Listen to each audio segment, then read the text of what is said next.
Ladies and gentlemen, the Cabinet Secretary for Defense, Honorable Aden Duale, and the U.S. Secretary of Defense have now come in to sign the Kenya-U.S. Defense Cooperation Framework.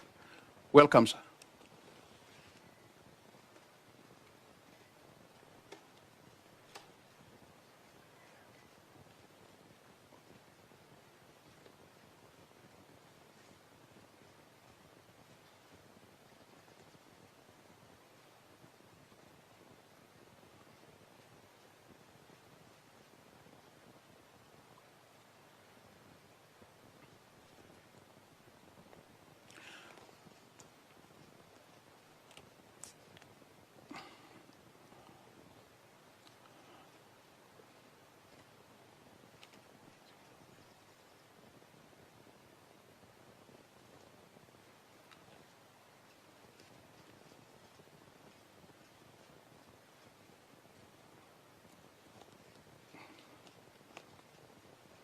Thank you, sir.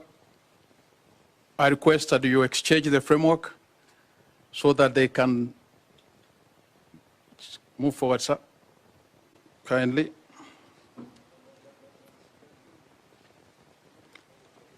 Thank you. Thank you. Thank you. Thank you so much, sir. Sir, I now call upon the Secretaries of Defense so that they can give media address.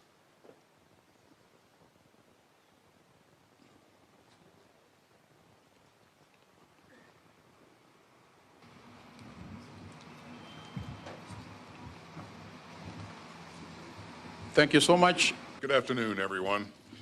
And thank you, Secretary Duale, for your kind words. It's great to be here in Nairobi, and it's great to be in Kenya during my first trip across Africa as Secretary of Defense. I'm grateful for your warm welcome and your hospitality.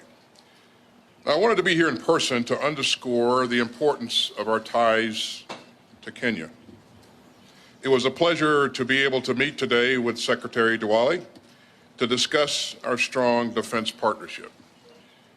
And during our meeting today, I thanked him for hosting U.S. forces at Manda Bay and for his commitment to our shared security. Signing the framework for defense cooperation between our two countries today reinforces the importance of our strategic partnership with Kenya. And it will help guide our bilateral defense relationship for the next 5 years. I look forward to meeting with President Ruto later today to discuss our strategic partnership. Now, the U.S. government deeply values our partnership with Kenya in countering al-Shabaab. We're grateful to Kenya for its leadership in tackling security challenges in the region and around the world. And I also thank the Secretary today for Kenya's willingness to consider leading a multinational security support mission in Haiti. The United States stands ready to support that mission by providing robust financial and logistical assistance. And we intend to work with the United States Congress to provide up to $100 million in support.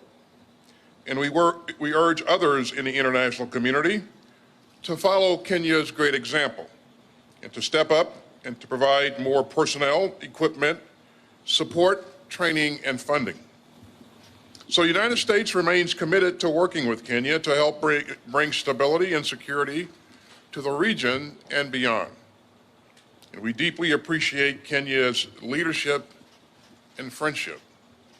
So thank you for being such great hosts and partners. We're happy to take a few questions. Thank you. Thank you, sir, for that. I think I'll give you time so that you can fill your questions. Yes, Cyrus? Just kindly assist us with the mic. Here, come here. Sorry, Kindly introduce yourself and the media house you are representing. my name is Cyrus Ombati. I work with the Star newspaper.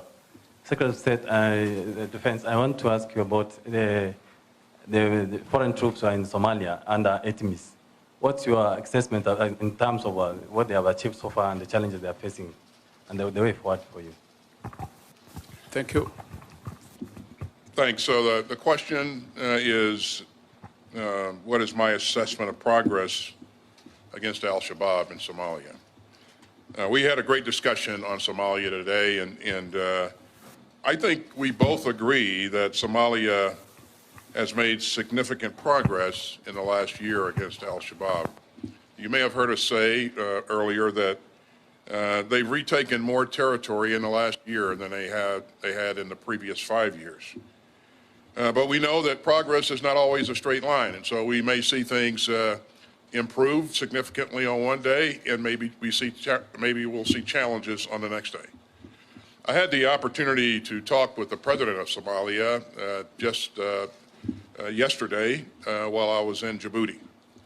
Great discussion with him and his approach he talked about his approach to doing things, and he recognizes that along with military operations, you also need to do things to provide benefit to the people. And so stability operations are really, really important. And I think all of us in a discussion today agree with that point. So our approach across the continent has always been a combination of defense capability, development, and also diplomacy. And I think that's the right combination to ensure that you create lasting effects. But again, we've seen a lot of progress. Progress is not always straight line. There'll be challenges and setbacks from time to time, but a lot of progress in the last year. So. Thank you. My question is to the both secretaries, sir.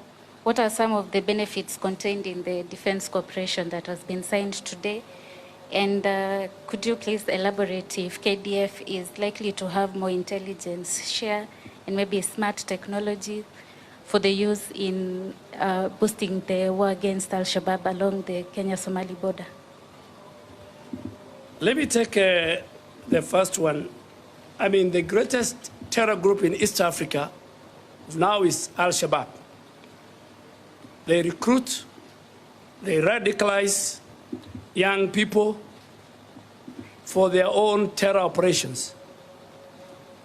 And the US, under this framework, we are working with them on the whole space of counter-terrorism.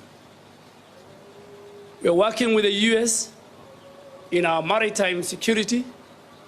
We are working with the US in bringing peace and security within the region, Horn of Africa, and the Great Lakes region, and other countries involved. And we are working with the US on our training and how the Kenya Defense Forces can be professionalized.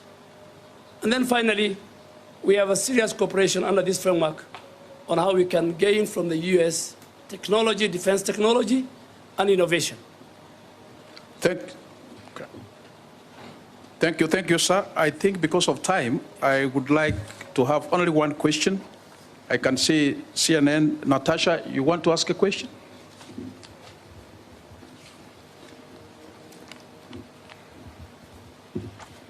Thank you so much. Mr. Secretary, first for you. How will France's decision to remove all of its troops from Niger by the end of the year affect the U.S.'s military posture in the country? Will the U.S. keep its forces there even with one of its closest partners withdrawing completely? And is France's withdrawal a blow to the counterterrorism war in West Africa writ large? And then for you, Mr. Minister, on the UN peacekeeping mission, once the UN does vote on a multinational security force for Haiti, what is the timeline and when will boots actually be on the ground? And is Kenya prepared for that long-term security need? Thank you. Thanks, Natasha. Regarding France's decision, as you know, each country will make its own decisions and for its own reasons, and I won't comment on France's decision or try to speak for France. But when it comes to our force posture in Niger, we've not made any significant changes to our force posture. And as I have mentioned a number of times before, we really want to see a diplomatic solution evolve. We want to see a peaceful end to the crisis, and most important, we want to see preservation of Niger's diplomatically elected government. And so while we give diplomacy a chance, we'll also continue to evaluate any future steps that would prioritize both our democratic and our security goals. And these goals are intertwined. So. I think on Haiti, Kenya has a very long history of global peacekeeping. We were in Kosovo, we were in Namibia, we were everywhere. We are now in Somalia, we're in DRC. We have our officers in the Tigray monitoring and evaluation mechanism. When all the processes, beginning with the approval by the UN Security Council, are put in place, Kenya is ready, Kenya is willing to lead that multinational peacekeeping force that will go to Haiti.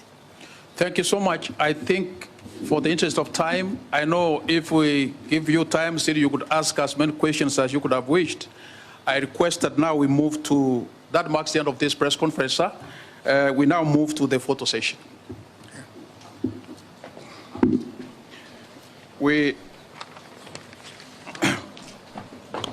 The first photo is of both secretaries of defense.